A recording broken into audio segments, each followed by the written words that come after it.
শুধু কি অরূপ বিশ্বাসের ফেলিওর? আমি কি সিকিউরিটি এনফোর্সার? আমি তো 100 কোটি টাকার কেস করছি, অরূপ বিশ্বাসের এগেন্স্টে করছি। তদন্তে প্রমাণিত হয় আপনি দোষী, আমি আবার জেলে যাব, আমার কোনো প্রবলেম নেই। কিন্তু যদি অন্যরা প্রমাণিত হয়, যে মিনিস্টার হোক, পুলিশ হোক, যারা কাজ ছেড়ে সে বড় অফিসাররা, তারাও যেন জেলে যায়। মেসি কাণ্ডে তিনি এক বিতর্কিত চরিত্র, যে মেসি কাণ্ডের জেরে রাজ্যের ক্রীড়ামন্ত্রী, প্রাক্তন ক্রীড়ামন্ত্রী, তার হার হয়েছে তার কেন্দ্রে, এবং একই সঙ্গে বর্তমান ক্রীড়ামন্ত্রী বলছেন তিনি মেসির ফাইল আবার খুলবেন। এবং এই পরিস্থিতিতে যিনি এই ঘটনার সঙ্গে ওতপ্রোতভাবে জড়িত এক কেন্দ্রীয় চরিত্র, সেই ক্রীড়া উদ্যোগপতি শতদ্রু দত্ত এই মুহূর্তে জি24 ঘন্টার সামনে। তার কাছ থেকে আমরা জেনে নেব কিছু বিস্ফোরক তথ্য, যে কি হয়েছিল 13ই ডিসেম্বরের সেই দুপুরে, যে দুপুরে তাকে গ্রেপ্তার পর্যন্ত হতে হয়েছে। আমরা কথা বলবো শতদ্রুর সঙ্গে। এই মুহূর্তে আমরা দেখতে পাচ্ছি তিনি ব্যস্ত, বাচ্চাদের খেলা দেখছেন। শুধু প্রথমেই জি24 ঘন্টাকে সময় দেওয়ার জন্য আপনাকে ধন্যবাদ, অভিনন্দন। একটা জিনিস বলুন, 13ই ডিসেম্বরের সেই সকালে ঠিক কী হয়েছিল, তালটা কোথায় কেটেছিল? দেখো, প্রথম কথা, এই 13ই ডিসেম্বরের ইভেন্টটা একটা হাই সিকিউরিটি ইভেন্ট ছিল, Z+ ইভেন্ট ছিল। তো আমি আমার যত রকম সিকিউরিটির পার্ট আমি হাইয়েস্ট ক্যাটাগরি অ্যাপ্রুভাল নিয়ে নিয়েছিলাম। পুলিশ, বেঙ্গল পুলিশ আমাকে NOC দিয়ে দিয়েছিল। আমি ডিজি, বিধাননগর সিপি এবং এডিজি ল অ্যান্ড অর্ডারের সঙ্গে 3 দিন আগে মিট করে তাদের পুরো শো ফ্লোটা আমি বুঝিয়ে এসেছিলাম, এবং তাতে ক্যাটাগরিক্যালি বলে এসেছিলাম যে শো ফ্লোতে কিন্তু চিফ মিনিস্টার ছাড়া, শাহরুখ খান ছাড়া, সৌরভ গাঙ্গুলি ছাড়া, দুটো টিমের ফুটবলাররা ছাড়া, অফিসিয়ালরা ছাড়া, আর বাচ্চাগুলো ছাড়া আর কেউ যেন মাঠে ঢুকতে না পায়। মাঠের ভিতর তাহলে ওরকম তাঁবু কারা তৈরি করেছিল? এবার একটা কথা শোনো, তখন বলা হলো যে যেহেতু CM আসবে, আর তার জন্য ওখানে একটা নাকি আমাদের সিপি আমার টিমকে বললো যে একটা তাঁবু, রোদ্দুরে একটা তাঁবু রাখতে হবে। তো সেটা আমাদের সিপি যেরকম ডাইরেকশন দিয়েছিল তার উপর আমরা করেছিলাম। তুমি একটা জিনিস বারবার বোঝো, এটা তো একটা হাই সিকিউরিটি ইভেন্ট। আমি Z ক্যাটাগরি ইভেন্টটা central ministry, home ministry, state গভর্নমেন্টকে বলেছিল এটা Z ক্যাটাগরি ইভেন্ট, তোমাকে ইমপ্লিমেন্ট করতে হবে। ল এনফোর্সারটা কে? পুলিশ প্রোটেকশন কে দেবে? পুলিশই তো দেবে। যখন ফিল্ম ফেস্টিভ্যাল হয় বা দুর্গাপুজো হয়, পুলিশই NOC দেয় বা পুলিশই প্রোটেকশান দেয়। সেরকম মাঠে পুলিশই আমাকে প্রোটেকশান দেবে বলেছিল। মাঠে আমাদের অ্যাক্রিডিটেশন কার্ড হয়েছিল 393। অ্যাক্রিডিটেশন মানে আইডেন্টিটি কার্ড। এই লোকেরাই মাঠের ভেতর ঢুকতে পারবে। সেটা তো আবার গ্রুপ ওয়াইজ ভাগ করা ছিল। ফিল্ড অফ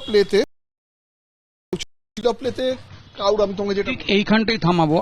সেই সময় যখন আপনি গ্রেপ্তার হয়ে গিয়েছেন, সেই সময় গোটা মিডিয়া এবং গোটা বাংলা এটা আমাদের কাছে খবর এসেছিল যে 250 কার্ড স্ট্যাম্প মারা নয়, সেগুলো নিয়ে কারা ঢুকেছিল। এই কার্ডগুলো কারা ডিস্ট্রিবিউট করে? তাই তো, সেই জন্যই তো বলছি আমি কেন ইনভেস্টিগেশন বলছি। স্পেশাল ইনভেস্টিগেশন টিমকে আমি বারবার বলছিলাম, যেটা ফর্ম হয়েছিল, যে আপনি একটা কথা বলুন, এই 393, তার মধ্যে অরূপ বিশ্বাসের 30-40 জন গাইড লোক ছিল, অ্যাক্রিডিটেশন করেছিল। তার বাইরে এই লোকেরা ঢুকলো কী করে? অ্যাক্রিডিটেশন কার্ড পুলিশের স্ট্যাম্প ছাড়া হয় না, এটা আপনি জানেন তো।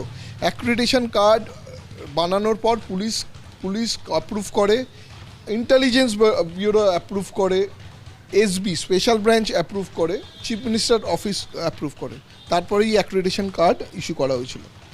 তো আর প্রক্সিমিটি কার্ড ইস্যু করা হয়েছিল, যে আপনার সামনে, মানে আপনি যদি মেসি হন, আপনার সামনে কারা যেতে পারবো, সেটারও একটা লিস্ট করা ছিল। সেই লিস্টে অনলি মানে দুটো টিমের প্লেয়াররা, যেটা বললাম তার অফিসিয়ালরা, Shahrukh Khan, Messi, chief minister, Sourav Ganguly, বাচ্চা প্লেয়াররা, আর যারা ফ্ল্যাগ বেয়ারার তার বাইরে কেউ অ্যালাউড ছিল না। আমার একটাই প্রশ্ন, মাঠে বাকি লোকগুলো ঢুকলো কী করে? অরূপ বিশ্বাসের ফ্যামিলি ঢুকলো কী করে? চিফ মিনিস্টার অফিসের এত, আপনি জানতেন না যে অরূপ বিশ্বাসের ফ্যামিলি ঢুকবে? কী করে ঢুকবে? পারমিশন নিয়ে অ্যাক্রিডিটেশন কার্ডে নাম, যদি তার নাম না থাকে বা শো ফ্লোতে যদি নাম না থাকে, বোঝো। আমি একটা মনে করো, তুমি যদি একটা থিয়েটার করতে চাও, তুমি থিয়েটারে যদি স্টেজটা না পাও, স্টেজে যদি লোক ঢুকে যায়, তুমি থিয়েটার করতে পারবে? সেরকম আমি তো একটা অর্গানাইজার, আমি কখনো পারফর্ম করতে পারবো যখন আমাকে যে সিকিউরিটি স্পেসটা দেবে। মনে করো আমাকে বাকি 3টে স্টেট দিয়েছিল বলেই তো আমি করতে পেরেছিলাম, আমি ভেতরে আমার টিম গিয়ে করে দিয়ে চলে এলো। সেম এখানে আমাকে যদি স্টেজটা দেওয়া হতো, মাঠটা যদি করতে দিত এক্সিকিউট করার জন্য, আমি করে দিতাম। উনি প্রথমে এসে স্পোর্টস একটা ভাবো যার নাম নেই শো ফ্লোতে, অরূপ বিশ্বাস ছিলেনই না সেদিন মাঠে ঢোকার তালিকায়। না ফিল্ড অফ প্লে শো ফ্লোতে তার নামই ছিল না, সে তো ডিজিও জানতো হোলপুরে। আর এইটা মৌখিক নয়, রিটেন মেল করা, রিটেন মেল করে minute by minute show flow. কিন্তু প্রাক্তন ক্রীড়ামন্ত্রীর অফিস থেকে বারবার বলা হয়েছে যে এই ছেলেটি আমাদের আগের দিন পর্যন্ত কি শো ফ্লো আছে সে সম্বন্ধে বিস্তারিত জানাইনি। আরে উনি মিথ্যে কথা বলছেন। উনি আমার থেকে শুধু টিকিট ছাড়া, টিকিটের হুমকি ছাড়া আর অ্যাক্সেস কার্ড ছাড়া উনি আমার সঙ্গে কোনো কিছু কথা বলেন। ওনাকে আমি বারবার বলে দিয়েছিলাম শো ফ্লোতে কিন্তু এইটা শো ফ্লো। উনি টিকিটের হুমকি ছাড়া আমাকে আর কিছু দেননি। আর ওই অ্যাক্সেস কার্ডের হুমকি, অ্যাক্সেস কার্ডের যখন হুমকি উনি দিচ্ছিলেন, আমার টিমকে 1 ঘন্টা আটকে রেখেছিলেন একটা ঘরে, অ্যাক্সেস কার্ড আরও চাই। আমি বলেছিলাম আমি দেবো না। সেদিনকে আমি সারেন্ডার করিনি। আমি তারপরে সিপি, জয়েন্ট সিপিকে বলে দিয়েছিলাম যে দেখুন এইটা হতে চলছে। 3 দিন আগে ইভেন্টের আমি যখন ডিজির অফিসে গেলাম, আমি রাজীব কুমারকে, ADG law and order Javed Shamim এবং মুকেশ কুমার যে সিপি ছিলেন, আমি ওনাদের বারবার বলে দিলাম উনি কিন্তু এই অ্যাক্সেস কার্ডের জন্য কথা বলছেন। আমি কিন্তু অ্যাক্সেস কার্ড আমি দিইনি। উনি আমাকে হুমকি দিয়েছেন যে উনি বুঝে নেবেন, ওনার স্টেডিয়াম উনি বুঝে নেবেন। আমি কিন্তু এটাকে ওয়ার্নিং দিয়েছিলাম। তার আগেও আমি ওয়ার্নিং দিচ্ছিলাম, কারণ এটা লড়াই তো ওনার সঙ্গে আমার চলছিল। ওনার আমি যতবার ফোন ধরছি, নয় উনি টিকিট, এই টিকিট চাই, এই টিকিটটা দেবো না, এই কাঁচের ঘর, আমার সব কাঁচের ঘরের টিকিট ছেড়ে দিন, টিকিটটা একটা অন্য জিনিস। আমার প্রত্যেকবার মনে হচ্ছিল অ্যাক্সেস কার্ড মানে ডেঞ্জারাস। কেন কি উনি একদিন ওনার টিম থেকে একজন ফোন করে বললেন ফরেস্ট মিনিস্ট্রির কোন আইপিএস নাকি আইএস তাকে টিকিট দিতে হবে, তার ফ্যামিলিকে তাদের অ্যাক্সেস কার্ড দিতে হবে। আমি বললাম কেন, ফরেস্ট মিনিস্ট্রির লোক কেন মাঠে থাকবে? বললাম সারা বছর তারা মাঠ মেনটেন করে। আমি প্রতিবার আমি বললাম আমি দেবো না, আমি তো নিজে দেবো না। এই নিয়ে অনেক ঝামেলা। তো ওনাকে আমি তো যাকে বোঝাবার পরিষ্কার বুঝিয়ে দিয়ে চলে এসেছিলাম। এরপর আপনি আমার একটু ক্রোনোলজিটা বোঝান। মেসি গভীর রাতে শহরে এলেন, গভীর রাতে শহরে আসার পর আপনারা তাকে হোটেলে ঢুকিয়ে দিলেন। সকালবেলা নিটিগ্রিটি প্রোগ্রাম ছিল আপনাদের, সেখানে মিট অ্যান্ড গ্রিট এই প্রোগ্রামে সে তত অবধি তো সব ঠিকঠাকই চলেছিল, সব ঠিকঠাক ছিল। আমাদের তো 1 ঘন্টা 10 মিনিটের মিট অ্যান্ড গ্রিট ছিল, তুমি ভাবতে পারো 55 মিনিটে আমি শেষ করে নিয়েছি। এত লোকের, এত স্পন্সরের আমার মিট অ্যান্ড গ্রিট ভদ্রভাবে। মেসি কি খুশি, মেসি রুমে ডেকে বলে চলো একটা সেলফি তুলি। আমি বললাম আগে দাঁড়াও, আমার স্টেডিয়াম ইভেন্টটা শেষ হোক, আমি তুলব। দেখুন আমি তো প্রফেশনাল, আমার 15 বছর ধরে আমার এক্সপিরিয়েন্স। তার আগে তো মোহনবাগান মাঠে আমি এমি মার্টিনেজকে নিয়ে, এমি মার্টিনেজকে তখনও তো অরূপ বিশ্বাস ক্রীড়ামন্ত্রী, তখনও কি এই জিনিস আপনাকে ফেস করতে? বিশ্বাস আসেননি, অরূপ বিশ্বাস আসেননি। অরূপ বিশ্বাসকে ওই যেই এই প্রথম অরূপ বিশ্বাস আমার ইভেন্টে এলেন। তার আগে একবার কাফু ইভেন্টে উনি ঢুকেছিলেন। আমি কখনো ওনাকে অফিসিয়ালি ডাকিনি কোনো আমার ইভেন্টে। আর উনি যেই ইভেন্টে আমার আসিনি, সেই ইভেন্টে কোনোদিনও কোনো প্রবলেম হয়নি। আমি এমি মার্টিনেজের ইভেন্ট করেছি, রোনাল্ডিনোকে মহেশতলাতে নিয়ে গেছি, ওখানে স্টেডিয়াম ইভেন্ট ছিল, কাফুকে স্টেডিয়ামে ইভেন্ট ছিল, কখনো কোথাও প্রবলেম হয়নি। কলকাতা পুলিশের সঙ্গে এত ইভেন্ট করেছি, অফিসিয়ালি পার্টনারশিপ করেছি, কখনো কোনো কিছু প্রবলেম হয়নি। উনি এসেই প্রথম কথা দেখুন, উনি একটা ইমেচিওর লোক। প্রথম আপনি মেসির সঙ্গে কখনো এসে পেটে হাত দেবেন, কাঁধে হাত দেবেন? আর প্রথম কথা ওনার তো বোঝা উচিত ছিল এটা একটা স্টেটের সম্মানের ব্যাপার। আমরা ছবিতে দেখেছি ওই সময় আপনি কিছু বোঝাচ্ছেন, পুলিশকে বলছেন, পুলিশের ভূমিকা কী ছিল? আরে শুধু কি অরূপ বিশ্বাসের ফেলিওর? এটা পুরো পুলিশের ফেলিওর। পুরো মাঠে ডিজি রয়েছে, মাঠে সিপি রয়েছে। আমি এতবার আত্মনাদ করে বলছি মাঠটা খালি করুন। ভাবুন তো Z+ ক্যাটাগরি চিফ মিনিস্টাররা 5 মিনিটের মধ্যে ঢুকতো, 150টা লোক মাঠে থাকতো, তাহলে কিসের সিকিউরিটি? আমি কি সিকিউরিটি এনফোর্সার? আমি লোককে আটকাতে পারবো? তারা মাঠটাকে খালি করতে পারতো না। আর আমি যখন বারবার বলছি, মাঠে আপনারা ঢুকলেন, ঢোকার পর আপনি সৌরভ গাঙ্গুলির দিকে, তারা ওই তাঁবুর মধ্যে ছিলেন, সৌরভ গাঙ্গুলি, শুভশ্রী সহ আরও শহরের বিশিষ্ট ব্যক্তিরা ছিলেন, সেদিকে আপনি নিয়ে গেলেন না। প্রথমে আমি তা নিয়ে যাইনি। প্রথমে আমার শো ফ্লোটা কী ছিল তোমায় শো ফ্লোটা বুঝিয়ে দিই। মেসি ঢুকবে, দুটো টিমের প্লেয়ারদের সঙ্গে হ্যান্ডশেক করবে, তারপরে হ্যান্ডশেক করার পর দুটো টিমের অফিসিয়ালরা ফেলিসিটেট করবে, তারপরে ফ্ল্যাগ বেয়ারারদের সামনে মাঝখানে দাঁড়িয়ে দিয়ে ছবি তুলবে, আর্জেন্টিনা আর ইন্ডিয়ার ফ্ল্যাগ বেয়ারদের। তারপরে বাচ্চাদের সঙ্গে ফুটবলটা একটা ছোট ফুটবল ট্রেনিং প্র্যাকটিস শুরু হবে। তারপরে শাহরুখ খান ঢুকবে, শাহরুখ খানের একটা কিং মোমেন্টের পর এক্স চিফ মিনিস্টার ঢুকবেন, উনি ফেলিসিটেট করবেন। তারপরে সৌরভ গাঙ্গুলি ঢুকবেন, ওনার একটা মোমেন্ট হবে। তারপরে সন্তোষ ট্রফির টিমের প্লেয়ারদের ফেলিসিটেশন হবে। তারপরে মেসি একটা সার্কেল মারবে, থ্যাংক ইউ বলা হবে। এটাই ছিল, এর বাইরে কোনো কিছু ছিল না। এই পুরো শিডিউল মাইক্রো সেকেন্ড মাইক্রো মিনিটে পুলিশকে দেওয়া ছিল। Police was fully aware of it, email করা ছিল। আমি গিয়ে মাঠে কি হলো? মাঠে উল্টো হলো। মাঠে যেই আমি ঢুকলাম, স্পোর্টস মিনিস্টার চলে এলো। স্পোর্টস মিনিস্টার চলেই প্রথমে নিজের ছবি তুলতে শুরু করলেন, তারপরে নিজের আইএস বন্ধুকে ডাকলেন, দিয়ে ছবি। আমি তখনও বারণ করছি। একবার সিপি বিধাননগর পর্যন্ত ওনাকে বারণ করেছিলেন যে মুকেশ, ওনাকে বারণ করেছিলেন যে এরমভাবে ছবি তোলা, যে আপনি বেরোন স্যার, আপনি একটু এবার বেরোন। তারপরে উনি তো আমার আবার কথা শুনলেন না। আমি আবার চেষ্টা করছি, যখন আমি যে দাদার ওখানে সৌরভ গাঙ্গুলি ওখানে গিয়ে একবার ওখানে রেখে যদি এই মাঠটা খালি করার চেষ্টা করলাম, উনি ওখানেও চলে এলেন। ওখানে ওনার আরও কিছু সব লোকের আছে, ছবি তুলতে শুরু করলেন। তারপর আমরা ঠিক করলাম, ঠিক আছে, যেটা আমরা লাস্টে ঘোরাবো সেটা আগে ঘুরিয়ে নিই, যাতে চিফ মিনিস্টার যদি ঢোকে তাহলে মাঠটা আরও খালি হয়ে যাওয়ার চান্স আছে। আমি যেই ঘোরাতে যাব, উনি তখন ওনার ফ্যামিলির লোকেদের ডেকে আবার ছবি তুলতে শুরু করলেন। আর তার মধ্যে কোনো একটা পুলিশ, বেঙ্গল পুলিশের কেউ পুলিশ এসে রড্রিগো ডিপলকে সেলফি তুলতে শুরু করলেন। যেই খুলে ওনার আঁচল লেগে গেল, তখন মেসি বিগড়ে গেল। তার আগে ওর ম্যানেজার আমায় বলছিল যে হু ইজ দিস গাই, মানে স্পোর্টস মিনিস্টারের কথা বলছিল, কারণ উনি তো শোফলোতে ছিলেন না। তো উনি বিগড়ে গেলেন। তখন দেখুন, লিওনেল মেসির মতো এত বড় ক্যারেক্টার, ওর যদি এত বড় আইকন, যদি ওর কিছু মাঠে হয়ে যেত। এই যে জিনিসগুলো আপনাকে, তো আপনি তখন এ ব্যাপারে সোচ্চার হননি কেন? টিকিটের এগেনস্টে একটা অন্যভাবে ইমেল করেছিলাম চিফ মিনিস্টারকে, যে আমি এত টিকিট যে মিনিস্টার শুনেছিলেন সে কথা? ইমেল করেছিলাম, রিপ্লাই আমি কোনো পাইনি। আমার ডকুমেন্টেড চিফ মিনিস্টার অফিসে আমি 6,000 মতো, বাকি আমি ডিসকাউন্টটা অনেক বাচ্চাদের দিতে পারবো, কিন্তু আমি এত টিকিট দিতে পারবো না, ফাইন্যান্সিয়াল ভাইবিলিটি নেই। অফিসিয়ালি ডকুমেন্টেড, ইনভেস্টিগেশন আমি দেখিয়ে দেবো। তখন আমাকে উনি এসে বললেন, আমার নাকি কমপ্লেন করেছিস? হ্যাঁ, আমি কমপ্লেন করিনি।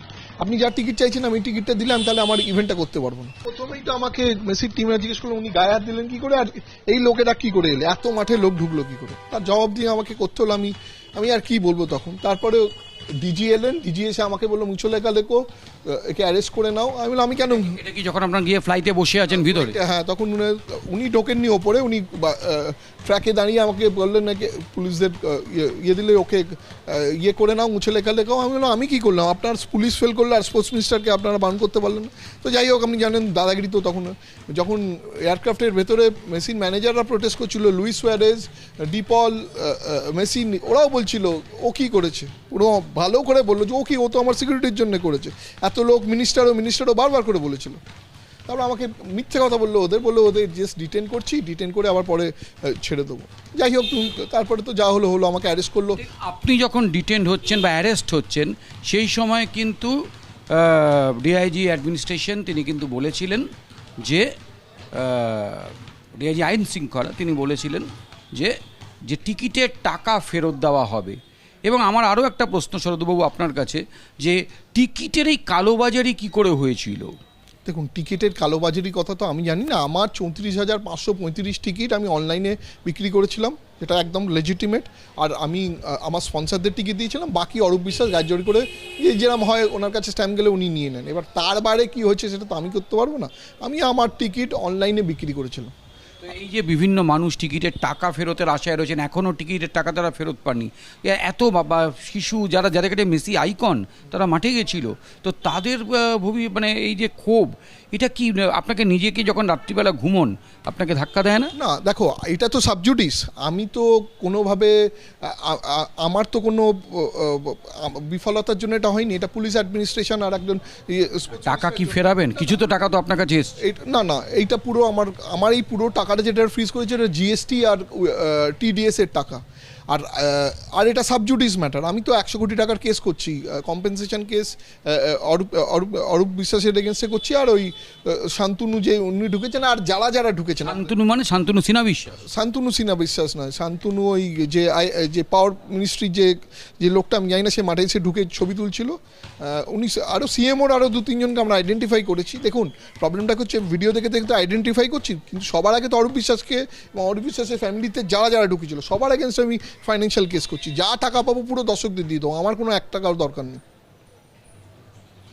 মেসি জানে যে মেসি আসার পরই 13 তারিখেই কি আপনি মনে করেন যে এ রাজ্যে পালাবদলের খসড়া লেখা হয়ে গিয়েছিল অলক্ষ্যে? দেখো, ডিফেম করে বা ফ্রেম করে বা আমাকে স্কেপ গোট করিয়ে সত্যিটা বেশিক্ষণের জন্য লুকানো যেত না। ইয়াং জেনারেশন কি দেখেনি? আর এটা তো পাবলিক ডোমেনে ছিল, দূরদর্শন আর সোনি লাইভ দেখিয়েছিল। আমি তো আর কারোর কাঁধে হাত দিইনি, না আমার ফ্যামিলির লোক মাঠে গিয়ে ছবি তুলেছে, সবাই দেখেছিল। জেনজি বুঝতে পেরেছিল যে এইটাও তো এক ধরনের দুর্নীতি, একটা ক্ষমতার অপব্যবহার। আমার উপর ক্ষমতার অপব্যবহার হয়েছিল, বাকি 3টে স্টেট করেনি। বাকি 3টে স্টেট বুঝতে পেরেছিল যে যেই ছেলেটা যেই কাজটা করেছে, এই কাজটা করেছে, এটা একটা স্টেটের রেপুটেশনের ব্যাপার, তাকে হেল্প করা উচিত। তো ওরা হেল্প না করে আমাকে ফ্রেম করে আমাকে জেলে ঢুকিয়ে দিল। অন্য রাজ্যগুলো, আপনি তেলেঙ্গানা বলুন, মুম্বাই বলুন, দিল্লি বলুন, সব জায়গায় সুষ্ঠুভাবে হয়েছে। মুম্বাই বা দিল্লিতে আপনি ছিলেন না, আপনার টিম সেখানে পরিচালনা করেছে। মুম্বাই বা দিল্লির যে বিজেপি সরকার, যারা ওখানে সরকার চালাচ্ছে, তাদের তরফ থেকে কি আপনার কাছে এই সফলভাবে করার জন্য কোনো রকম বার্তা এসেছিল? আমি তারপরে বেল পাওয়ার পরে যখন গেলাম, আমাকে ফেলিসিটেশন করলো দুটো গভর্নমেন্ট, যে তুমি এত ভালো, এবং সবাই কম্পেনশনের, যে তুমি বেচারা তোমাকে এরমভাবে ফাঁসি দেওয়া হলো কেন? দেখুন, সবাই হোল ইন্ডিয়া জানে is made a scope code, তো কিছু নয়। এখন ব্যাপারটা হচ্ছে 4 মাস পরে ইলেকশন ছিল, অরূপ বিশ্বাসকে তো আর জেলে পাঠাতে পারতো না। আর পুলিশ মন্ত্রী ছিলেন মমতা ব্যানার্জি, নিজের পুলিশকে তো ছোটো করতে পারতো না, আমাকে ফাঁসি দেওয়া হলো। জেলের ভিতর যখন ছিলেন, কোনোভাবে আপনি বলেছিলেন যে আপনি নিরাপত্তার অভাব বোধ করছেন, কেন? আরে জেল ছেড়ে দিন, যেদিনকে অ্যারেস্ট হয়েছে আমাকে মুখোশ পরিয়ে নেওয়া হয়েছিল। আমি কি কোনো ক্রিমিনাল? আমি কি কোনো গ্যাংস্টার? না আমি চাকরি চুরি করেছি, না অন্য কিছু চুরি করেছি। আমি তো একটা আগের দিনে মেসিকে আনলে, আমি মেসি এনে আমাকে মুখে মুখোশ পরিয়ে দিলাম এবং বলে দিল মুখ খুলবে না তুমি, মুখ খুললে কিন্তু ফ্যামিলি প্রবলেম হয়ে যাবে। জেলের মধ্যেও পরিষ্কার ইন্ডিকেশন দিয়ে দিয়েছিল মুখ খুললে একদম ফ্যামিলি প্রবলেম। আর একটা বুঝুন, লোকে বলছে আপনি তো পাল্টি এখন খাচ্ছেন। কেন খাচ্ছি? কারণ তখন আমার ফ্যামিলি বাইরে, আমি বেল হওয়ার পরেও আমি এখন বাইরে এসেছি। আমি যদি মুখ খুলতাম, পুলিশ আমাকে গাঁজা বা পস্কো কেস দিয়ে ঢুকিয়ে দিত। কার ক্ষমতা হতো বলার? আর এইটা জেনে রাখবেন, আমি পাল্টিবাজ নেই। যদি পাল্টিবাজ হতাম, তাহলে টিএমসির পিক টাইমে আমি সজল ঘোষের সঙ্গে ইভেন্ট করতাম না। আমি 3টে ইভেন্ট সজল ঘোষের সঙ্গে করেছি। তাই আমি পাল্টিবাজ না, কিন্তু আমার ক্ষমতা ছিল না, আমার ফ্যামিলি রয়েছে, আমি কি করে মুখ খুলবো বলুন? আমি ওয়েট করছিলাম, ভগবানকে ডাকছিলাম না আজ এক না দিন এক যাতে আমাকে একটা সময় দেয়। আমি এখন পেয়েছি, আমি এখানে বলছি। সময় আপনার পরিবার কিভাবে ক্ষতিগ্রস্ত হয়েছে? দেখুন, মেন্টালি হবে না। আমার 7 বছরের বাচ্চা, আমার ওয়াইফ, আমার মা, আমার দিদি জায়াবু, ভাগ্নি লন্ডন থেকে এসেছিল, সবাই একটা মেন্টাল নিয়ে না, আমার বন্ধু বান্ধবরা সবাই তো দেখেছে আমি কিরকম 3 বছর ধরে কষ্ট করে গেছি। দেখুন, এই স্টেটে যে স্ক্যাম হয়েছে, ওর থেকে তো ভালো আমি একটা রিস্টার ছেলে একটা চেষ্টা করে তো একজনকে এনেছি। আমি তো কোনো 2 নম্বরই করিনি। মাঠে যদি লোক ঢুকে যায়, মন্ত্রী ঢুকে নিয়ে ফ্যামিলি, নিজে যখন প্রত্যেক দিন এখন রাত্রিবেলা শুতে যাচ্ছেন, নিজেকে কি মনে হয়, দুর্নীতির স্কেপগোট নাকি যে আপনি এ রাজ্যে বিজেপিকে আসার লক গেটটা ওই 13ই ডিসেম্বর আপনার মাধ্যমে খুলে গেছিল? না দেখুন, আমি ওইটা বলবো না। একটা তো এফেক্ট করেছে মেসি ইভেন্টে, বাট আমার জেদ আরও বেড়ে গেছে। আমি এর বদলা নেবো। আমি তখনই ভেবেছিলাম যে সুযোগ পেলে ছাড়বো না। সব পাওয়ার এগেন্সি যে ফাইন্যান্সিয়াল কেস করছি, এগুলো কিন্তু কোনো মানে ড্রামাটিক ব্যাপার না। আমি কিন্তু সত্যি করে হাইকোর্টে এই বুধবারের মধ্যে সব রেডি হচ্ছে। কেন কি এতদিন কোর্ট মানে যেহেতু নতুন গভর্নমেন্ট হয়েছে, এই প্যানেলটা রেডি হচ্ছিল না। দেখুন, আমি লয়ারের বাড়িতেই রয়েছি। আমার লয়ার রণজিৎ ঘোষ এবং অরিন্দম জানা, ওনারা এখন সব ডকুমেন্টস রেডি করছে। সেই ডকুমেন্টস রেডি করে আমার নেক্সট উইকে আমার কম্পেনসেশন কেস ফাইল হচ্ছে অরূপ বিশ্বাসের এগেনস্টে, এবং আরও 3-4 জনকে আইডেন্টিফাই করেছি, তাদের এগেনস্টে কোর্টে তাকে আমি নিয়ে যাব। বর্তমান ক্রীড়ামন্ত্রী তিনি নিজে বলছেন যে মেসির ফাইল আলোচনা করে আবার খোলা হবে। অ্যাবসুলুটলি, আমি ওয়েলকাম করছি ওনাকে একদম। যদি আমি কিছু ভুল করে থাকি, আমি আবার জেলে যাব। কিন্তু অন্যরা যারা প্রভাবশালীরা, যারা সেই সময় প্রভাব কাটি, তদন্তে প্রমাণিত হয় আপনি দোষী, আমি আবার জেলে যাব, আমার কোনো প্রবলেম নেই। কিন্তু যদি অন্যরা প্রমাণিত হয়, যে মিনিস্টার হোক, পুলিশ হোক, যারা কাজ ছেড়ে যে সে বড় অফিসিয়াল, তারাও যেন জেলে যায়। এবং জেলে কি যাবে দেখুন, সেটা একটা ইনভেস্টিগেশন। আর আমার লড়াই তো চলবে। আমি তো আমার কোর্টে গিয়ে আমি আমার ডকুমেন্টস সব পেশ করবো, আমি ছেড়ে তো দেবো না। লাস্ট প্রশ্ন, আপনি যে টালিগঞ্জের বিধায়কের বিরুদ্ধে এরকম খড়গহস্ত হয়ে রয়েছেন, 100 কোটি টাকার মানহানির মামলা তার বিরুদ্ধে করছেন, সেই টালিগঞ্জে মানে প্রাক্তন ক্রীড়ামন্ত্রী অরূপ বিশ্বাসকে যিনি হারিয়েছেন, পাপিয়া অধিকারী তিনি আমাদের সাক্ষাৎকার দিতে গিয়ে বলেছেন মেসিকে আমি আবার আনতে চাই, আমি নিজে যাব মেসির কাছে। তো তিনি যদি মেসিকে আনতে যান এবং আপনার সাহায্য নেন, সবাই জানে যে ইউরোপিয়ান সার্কিটে আপনার বিভৎস যোগাযোগ এইসব মেসি নেইমার এদের সঙ্গে, তো আপনি কি পাপিয়া অধিকারীকে সাহায্য করবেন? নিশ্চিত করব। শুধু প্লেয়ারদের কেন, আমি এত বড় স্পন্সার 25খানা ইন্ডিয়ার টপ স্পন্সার রেস করে ইভেন্টটা করেছি। আপনি ভাবতে পারেন না, কলকাতার আমার মাত্র 2টো স্পন্সার ছিল, তা আমি নিজে ক্যাপাবিলিটিতে করেছি। এবং যদি অনারেবল এমএলএ আমাকে কন্ট্যাক্ট করে, নিশ্চিত আমারও একটা শেষ ইচ্ছা মেসিকে একবার কলকাতায় আনা। কেন আমার ফ্যান্সরাও আমার দিকে তাকিয়ে থাকে। আমার কোনো পয়সা চাই না, জানেন তো। আমার যদি একটা পাপিয়া অধিকারী আপনার নাম্বার জানেন? আমি জানি না সেটা, উনি আপনার সাথে যোগাযোগ হয়েছে কখন এরপরে? না, উনি যদি কন্ট্যাক্ট করেন বা গভর্নমেন্টের কেউ যদি আমায় কন্ট্যাক্ট করে, আমি নিশ্চিত, আমি আপ্রাণ চেষ্টা। আপনার কি মনে হয় না যে মেসি কাণ্ডের কিছুটা কালো দাগ আপনার যে ইভেন্ট ম্যানেজার হিসেবে আপনার যে ভাবমূর্তি তা কিছুটা কলুষিত করেছে? এরপরে আপনার পরবর্তী প্রজেক্ট করতে অসুবিধা হবে? না, আমার ডিসেম্বরে অনেক বড় প্রজেক্ট হচ্ছে এবং সেটা 3টে বিজেপি স্টেটেই হচ্ছে। সেটা সবাই জানে। দেখুন, সবাই আমার ক্যাপাবিলিটি জানে, আমার সৎ সাহসটা জানে, সবাই জানে কি হয়েছিল। এই স্টেটের পাওয়ারের ভয়ে যারা মানে এই দাদাগিরির ভয়ে চুপ করেছিল, তারা মুখ খুলছে। আপনি দেখুন, আস্তে আস্তে সব লোকেরাই মুখ খুলছে। আপনি জেল থেকে বেরোনোর পর মেসি বা মেসির বাবার সঙ্গে কথা হয়েছে? অ্যাবসলিউটলি। মেসির সঙ্গে হয়নি, মেসির টিমের সঙ্গে কথা হয়েছে। ওনার বাবা প্রচণ্ড কম্প্যাশনেট আমার ব্যাপারে, যে পুয়োর গাই, ওকে বেচারা কেন ফাঁসি দেওয়া হলো। এবং আমি তাদের বলেছি, দেখুন এই বছর না হোক, আমি যে কোনো একটা বছরের মধ্যে আপনার ছেলেকে আমি নিয়ে আসবই। দেখুন, উনি তো প্রফেশনাল, ওনাকে যদি আমি ঠিক পারিশ্রমিক দিই আর আমার যা ক্রেডিবিলিটি, উনি চলে আসবেন। আমি একটা চেষ্টা করব, মানে আপ্রাণ চেষ্টা করব। অর্থাৎ শতদ্রু দত্ত তিনি কিন্তু এখনও স্বপ্ন দেখেন কলকাতায় মেসিকে তিনি আসবেন, এবং একই সঙ্গে 13ই ডিসেম্বরের সেই ঘটনার জন্য 100 কোটি টাকার মানহানির মামলা আগামী বুধবার তিনি দায়ের করতে চলেছেন। ক্যামেরায় রতনের সঙ্গে দেবাঞ্জন, জি 24 ঘন্টা।